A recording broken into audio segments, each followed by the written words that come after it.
August September 2026. Title કલ્પ સ્વરૂપ.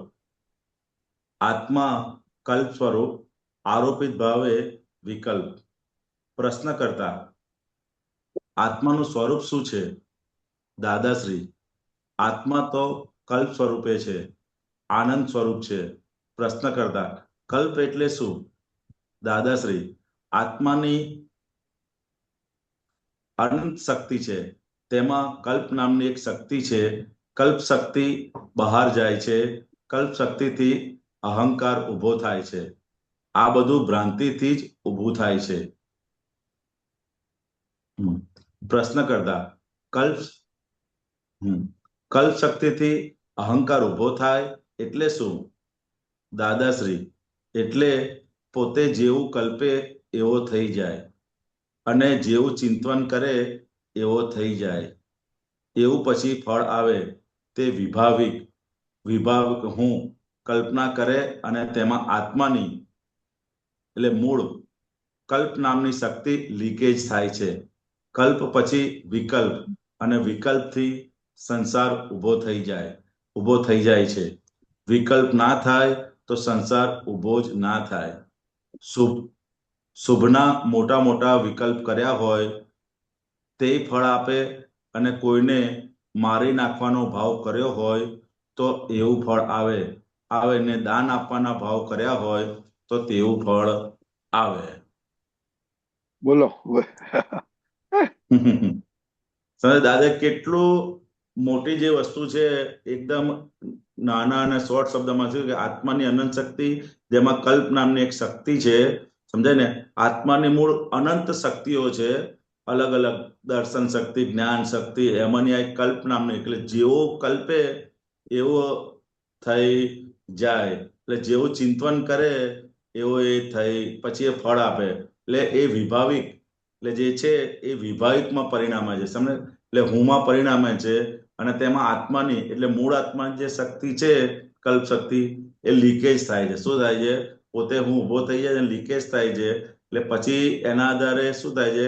કલ્પમાંથી પછી વિકલ્પ ઉભો થઈ જાય છે. શું થાય? વિકલ્પો બધા વિકલ્પ ઉભો થઈ જાય એટલે હું ઉભો થઈ જાય છે અને એના આધારે આખો સંસાર ઉભો થઈ જાય છે. સમજાય ને? એક જ વસ્તુ કલ્પનાની મૂળ શક્તિમાંથી આખો વિકલ્પ ઉભો થયો અને પછી આખો સંસાર ઉભો થઈ જાય છે. સમજાય ને? એટલે કે શુભના મોટા મોટા વિકલ્પ કર્યા હોય તો એ ફળ આપે અને પછી કોઈને મારી નાખવાનો ભાવ કર્યો હોય તો એ બે ફળ, અને દાન આપવાનો ભાવ કર્યો હોય તો એ ફળ આપે છે. સમજાય ને? એટલે મૂળ આત્માની શક્તિ જે કલ્પ શક્તિ છે એના આધારે આખું બધું અંદર ચિત્રામણ ચાલુ થઈ જાય. એની જે શરૂઆત દાદા કે ને કે શરૂઆત ક્યાંથી આવી તો કે કલ્પનાથી. કે દાદા આત્માની અનંત શક્તિ છે, તમારી અંદર જે શક્તિ તું માગીશ એ થઈ શકીશ. તો પરમાત્મા બનવાનું માગીશ તો એ પ્રમાણે થઈ જશે અને સંસારનું માગીશ તો તને એ પ્રમાણે થઈ જશે. સમજાય ને? આ સાયન્સ આ દાદાએ આટલું અંદર ખુલ્લું કર્યું છે. સમજાય ને? બાકી હજુ સુધી એવું બીજું ક્યાંય ખુલ્લું થયું નથી. એટલે આપણે આરોપ કરતા આવ્યા જ્યાં ત્યાં, હું આ છું, હું આ છું, હું આ છું, એટલે એટલે સંસાર વધતો ગયો. વધતો ગયો. આમાં સુખ છે, આમાં સુખ છે, આમાં મજા આવશે, આમાં કહેશે. એ પછી એમ કરતા કરતા કરતા એ વિભાવિક પરિણામો અંદર ઉભા થતા જ ગયા અને વિભાગ પરિણામની અંદર ઉલઝાતા જ ગયેલા કે આખું પરિભ્રમણ અંદર શરૂ થઈ ગયું. સમજાય ને? અમીબેને કહ્યું ને બધું કલ્પ. રાઈટ? બધું જ કલ્પ. આપણા એટલે કૌંસમાં વિભાવિક હોનું કોઈ પણ ચિંતન નકામું જતું નથી. સમજાય ને? એટલું સારું છે કે જાડા થરમાં ચિંતન થાય છે એટલે ચાલી જાય છે. ઊંચી જાતના ચિંતનમાં 1 મિનિટના 5000 રિવોલ્યુશન હોય. દરેકનું ચિંતન જુદું જુદું હોય. એવું અનંત જાતનું ચિંતન છે. તેથી તો આ જગતમાં જાત જાતના લોકો દેખાય છે ને? સમજાય ને? સમજાય ને? કે આપણા વિભાગોનું એક પણ ચિંતન નકામું જતું નથી. જેવું તમે કલ્પના કરો એ પ્રમાણે થઈ જાય. એટલે કે આપણું જાડા થરમાં ચિંતન થાય છે એટલે ચાલી જાય કે. પરંતુ જે લોકોને બહુ જ ઊંચું હોય એ લોકોને 1 મિનિટમાં 5000 રિવોલ્યુશન ચાલતા હોય. અને દરેકનું ચિંતન અલગ અલગ જુદું જુદું હોય એવું અનંત જાતનું ચિંતન થાય છે.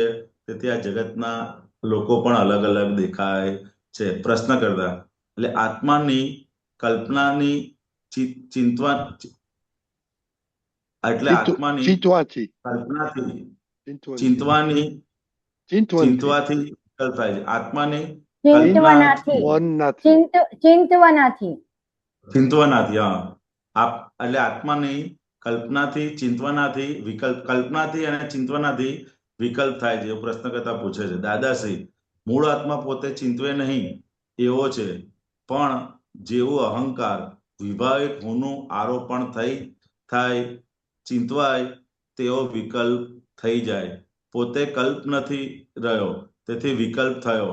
એણે કોઈ પણ જાતની કલ્પના કરી એટલે વિકલ્પ થયો. આત્મા તો મૂળથી જ વિતરાગ છે. તે રાગી કે દ્વેષી નથી. તેના સ્વભાવમાં જ ઈચ્છા નથી.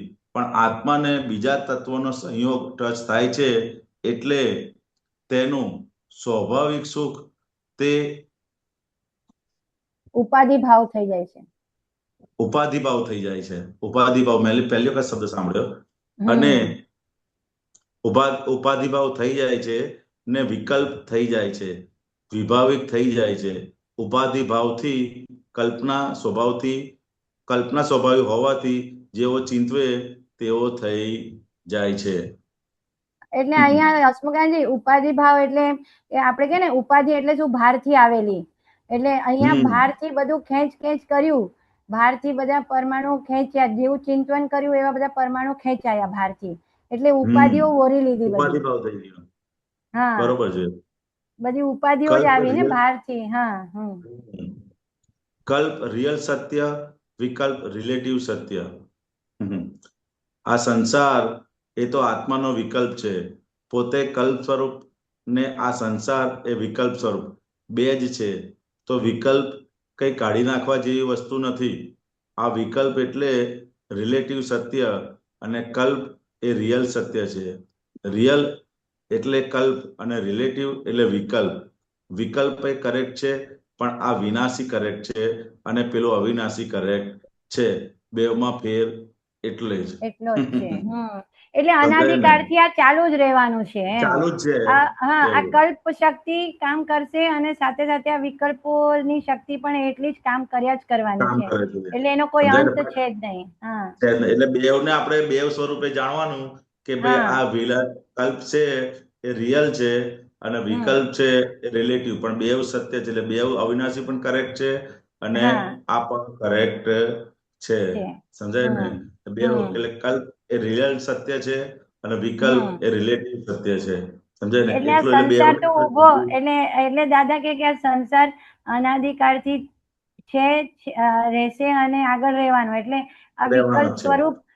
એટલે આ શું કહેવાય કે વિકલ્પ એટલે હકીકત નહીં, રિયલ નહીં, કલ્પના જ છે. ઉભું થયેલું કલ્પના જ છે. સમજાય ને? બરાબર, બહુ સરસ. ચાલો, એટલે આપણને આ દેહ મળ્યો છે એ કલ્પના સ્વરૂપ જ છે, એવું ને? એ કલ્પનો હતો. જેવું કલ્પેલો તો આવું જોઈએ તે એવું થઈ ગયું આખો. સમજાય ને? આખો રિલેટિવ છે. પણ રિલેટિવ સત્ય છે પાછું. કેમ કે રિયલ ની હાજરીમાં આપણે કર્યું છે એટલે ને. કર્યું છે એની હાજરીથી. એટલે એ પણ ફસાયો છે એવું છે. એવું છે. જય સચ્ચિદાનંદ. જય સચ્ચિદાનંદ.